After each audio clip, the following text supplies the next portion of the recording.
Good afternoon. We have opened a scheduled Zoom meeting session for the Joshua's Trust 54th annual meeting, and we will be starting shortly after giving everyone an opportunity to get in. Please be aware that this meeting is being recorded, and please remain on mute. If you have dialed in via phone, please be aware that we will be holding a vote further into the meeting, and dial-ins will need to email their votes in. Thank you. It'll just be another minute.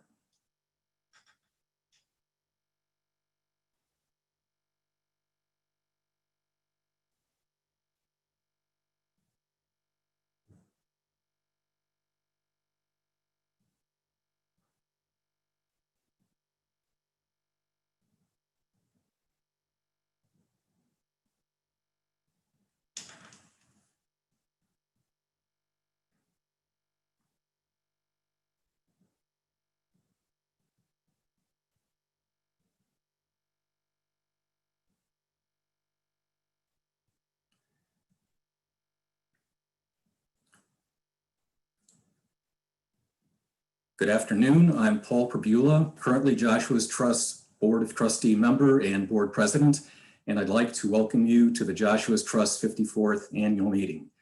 For the record, Karen, I have 4:04 p.m. Thank you for attending, and while it's unfortunate that we can't be meeting in person, thanks to our talented staff who have made technical arrangements and have scripted our presentations, we will be able to fulfill our legal requirements for an annual meeting and give you some updates. Our normal annual meetings are more of a celebration and an opportunity to socialize as well as inform. However, due to the unfortunate limitations of this venue, as well as other challenges imposed by the virus and other recent events, this will be a very abbreviated program with the primary objective of our meeting being our legal obligations as a 501c3. In a normal year, we would be presenting awards in person. Because of our situation, we will only be announcing award recipients at today's meeting, and we hope to do in-person presentations at our hopefully in-person annual meeting next April. I don't need to remind any of you why these are challenging times. Many are unemployed or furloughed, the economy is disrupted, and many of our normal activities are restricted. Several of our longtime supporters have suffered tragic personal losses. In spite of the many problems people are facing, our membership has responded well to the annual appeal. Work is still getting done on our properties, and our staff continues to come up with clever workarounds to ensure continued progress. You'll hear more on this a bit later from our executive director. This brings me to the unbroken support we continue to receive from our donors and volunteers is outstanding, and I thank you all. On to the required business at hand. One of the requirements for a 501c3 is that we hold an annual meeting for membership, and the member attendees who attended last year's annual meeting need to approve the minutes from the annual meeting held the prior year. To that end, the minutes from last year were included in the invite mailings. We'll be asking you to vote via a Zoom poll in a few minutes regarding both meeting minute approval and the proposed slate of trustees, which our Secretary Karen Zimmer will present next. Please abstain from voting regarding the meeting minutes if you were not in attendance last year. We'll be voting via Zoom poll, which will appear after Karen is done. When Karen is done, the poll will come up. We'll give you 2 minutes to respond and then close the poll and announce the results. Again, if you've dialed in, you will need to email your vote in. Okay, with that, introducing our Secretary, Karen Zimmer, with the slate of trustees. Karen? Thank you, Paul. Good afternoon. We have a slate this year of 3 current trustees for 3-year terms. Marilyn Schreiber from Willington is up for her second 3-year term. And Terry Wakeman of Ashford is up for his second 3-year term. And John Hankins, who was appointed sometime last year, is up for his first full-year term. He had substituted for somebody who left. So that is the slate of 3 people. Thank you, Karen. So to make it official, as president of the Board of Trustees and chair of this meeting, I am making a motion that we approve both the meeting minutes from the 2019 annual meeting and the slate of trustees as presented by the secretary. The Zoom poll should appear on your screen momentarily. Please respond within 2 minutes. Again, if you have dialed in via phone and you are a member, please email your vote to administration@joshuastrust.org. Thank you.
So Kaylin, I'm taking it that the poll is complete. We're seeing the results.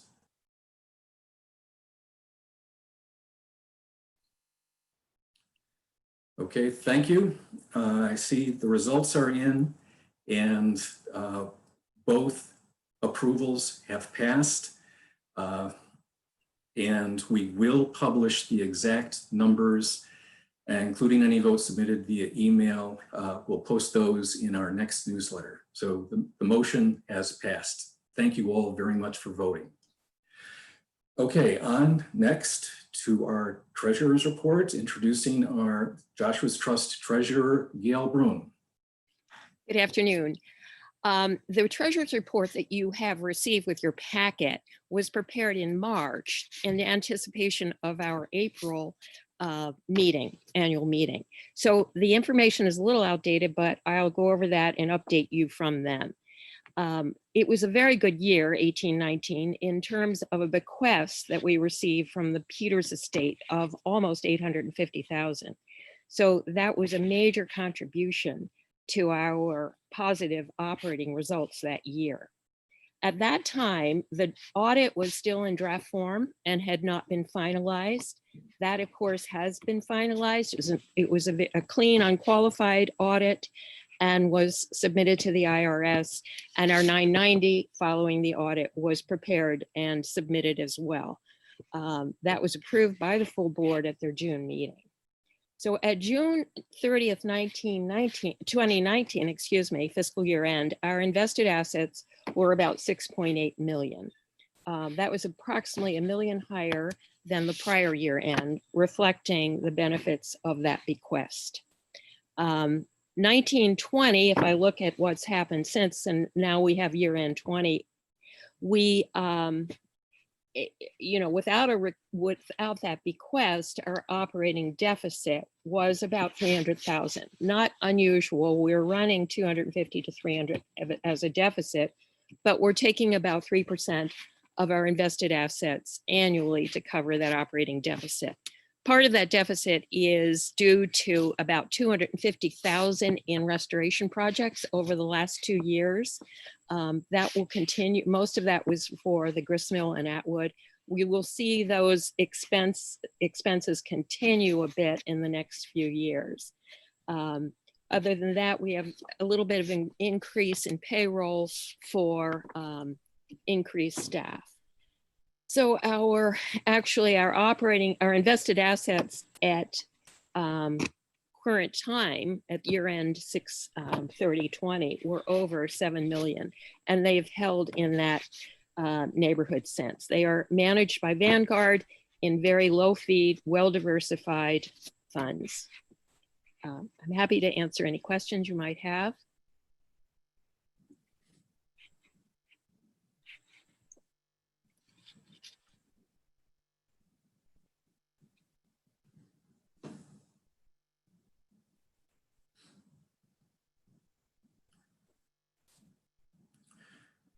Okay, thank you, Gail. I think we're good. Okay. Was there anything else?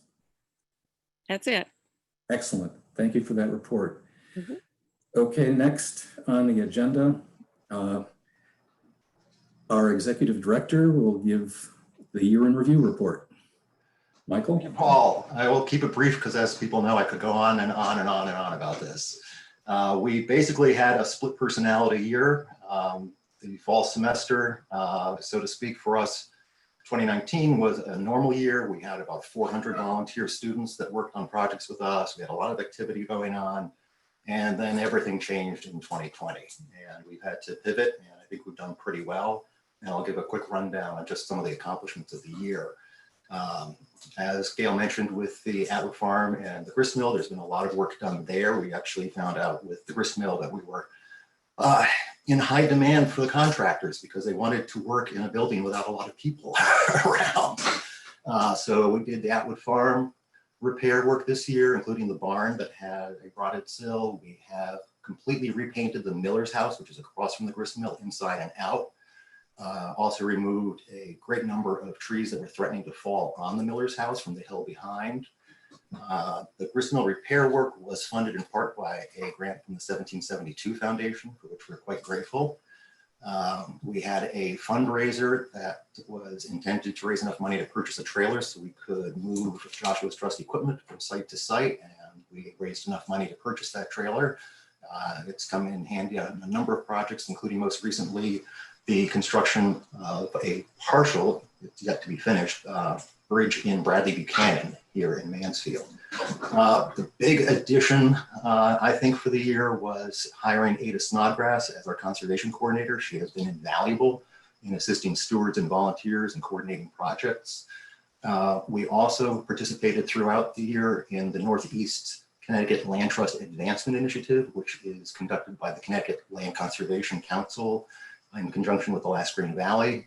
As a result of that, we received a grant to purchase a software program called Landscape, which allows us to get a lot of the documentation on our properties together in one place. And it is a great help in terms of basically our stewardship, work tracking, and planning for the work year.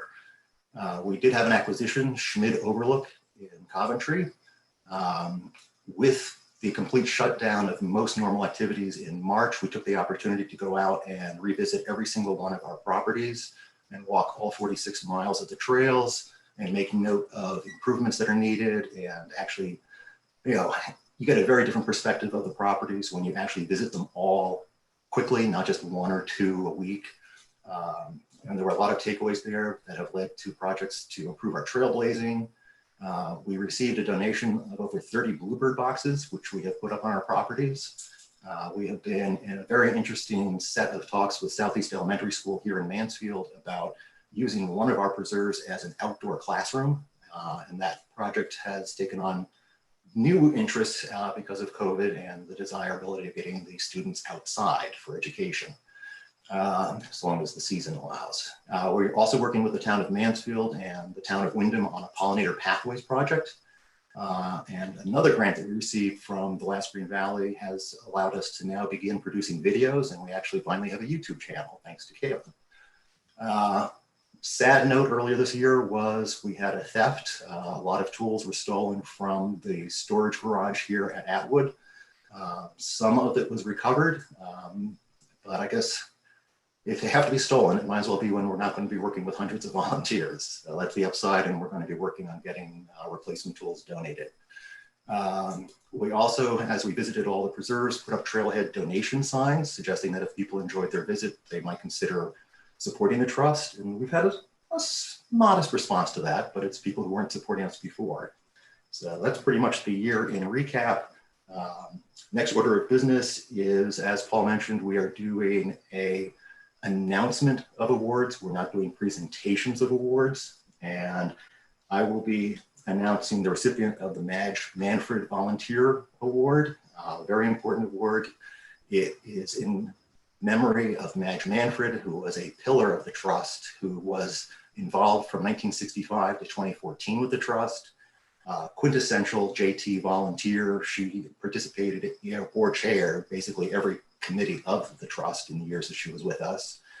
She served as president, and while president, she actually was the driving force behind Joshua's Trust becoming nationally accredited. So each year we look for a person who exhibits the qualities that Madge Manfred did.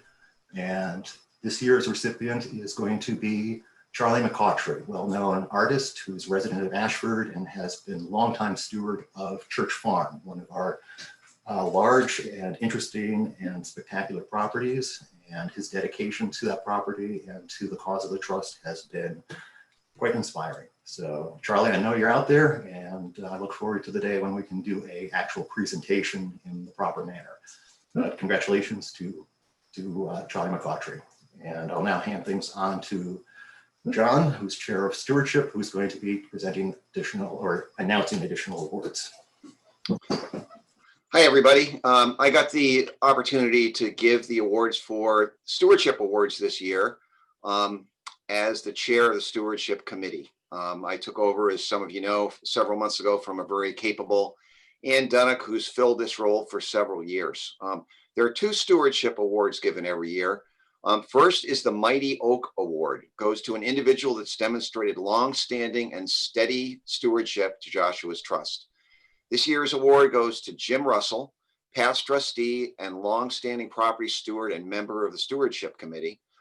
Jim has until recently been the regional coordinator for properties in the southeast portion of our geography, including Alleneck Wolf in Wyndham and the Pappenheimer property in Scotland. In addition to his stewardship work, we've reached into Jim's professional bag of tricks and tapped him for advice and leadership on issues related to insurance for Joshua's Trust. So congratulations to Jim Russell for that. Second, the Sam Dodd Award, named after Sam Dodd, who I think everybody here probably knows, certainly a founding member of Joshua's Trust, and a very important part of our foundation. The Sam Dodd Award is given each year to an individual that stepped up for a specific stewardship project, and this year's award goes to Terry Wakeman. And I understand from Ann Dunnock that at a meeting about 18 months ago, our executive director, Michael, who was just on, mentioned in passing to the group that the windows were falling out of their frames at the Atwood blacksmith shop, and that we need to pay someone to repair those windows. Terry spoke up and said, no, we could do this with volunteers.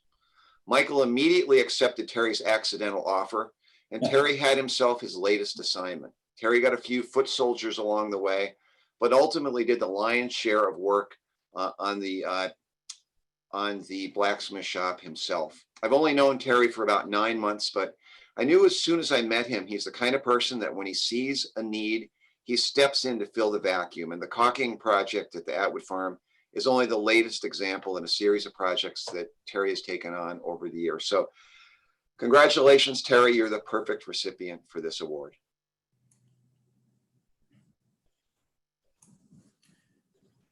Okay, thank you very much, John. And I guess I'm up next. I will be announcing our two conservation awards. Every year we give one group conservation award to an organization and one individual conservation award.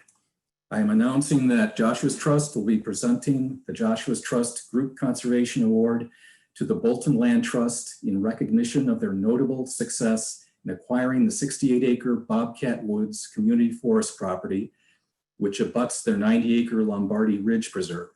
This is an impressive accomplishment for any single town land trust, but this achievement, well, it had a number of features. One, it was a textbook example of community-focused land conservation that leveraged community support, engagement of landowners, United States Forestry Service community forest grant availability, and pre-existing abutting conserved forest land. It included composition of a land management plan that will promote diverse species growth, create habitat openings, and maintain forest health through active forest management, and included active solicitation of community input regarding how the new property should be used recreationally. So I'll be looking forward to presenting this to Bolton next year. Moving on to the individual conservation award. Joshua's Trust will also be presenting the Joshua's Trust Individual Conservation Award to someone who I have considered to be one of our unsung heroes and of whom I am in awe, our treasurer, Gail Brun. I want to call out some of the reasons for the presentation. We are incredibly fortunate to have a degreed, certified, professionally experienced financial expert overseeing our finances and advising our board. Thanks to her experience with other nonprofit organizations, she understands the legal requirements for the maintenance of a 501c3. She has brought clarity and transparency to our financial reporting and has been willing to explain our finances in terms that even I can understand. Gail has spent countless hours performing these tasks that, because they happen in the background, are low visibility, out of the limelight, but are critical to the trust's health, viability, and ability to perform our mission. Gail's expertise and attention to detail are essential to our obligation to protect our properties in perpetuity. We are conserving land not just for today, but for all the tomorrows to come. So thank you, Gail. Okay, moving on to my closing remarks. One, I would like to point out that due to the earlier adoption of a board term limit policy, we will be losing two of our board of trustee members, Ann Dunnick and Carl Lindquist. This is an inadequate venue for this, but I would like to thank them for their many years of service and hard work. I hope we'll be able to do an in-person thank you and celebration next April. Thank you both. I would again like to express my gratitude for the continued support of our membership, volunteers, stewards, easement monitors, committee members, board members, and staff. I've always been impressed by the accomplishments of Joshua's Trust, and I've had great respect for the organization and the people who have supported it for decades. But I had not realized until recently how we are perceived from the outside. In an effort to network with other land trusts in our part of the state, I've been attending gatherings of regional conservation partnerships, which are umbrella groups that facilitate communications amongst multiple land trusts for the sake of common problem solving, solution sharing, conservation tool training, etc. I've been representing Joshua's Trust with both the MassCon Sustainable Forest Partnership and the Last Green Valley, and meeting with many other land trusts in Northeast Connecticut who have been attending these RCP meetings also. I have noted a consistent reaction when I say I'm representing Joshua's Trust. We have the respect of our peer group, and we are seen as a leader in the region.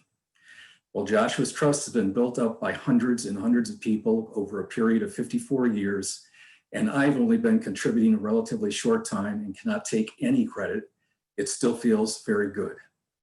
So thank you, and please feel free to take pride in your accomplishments.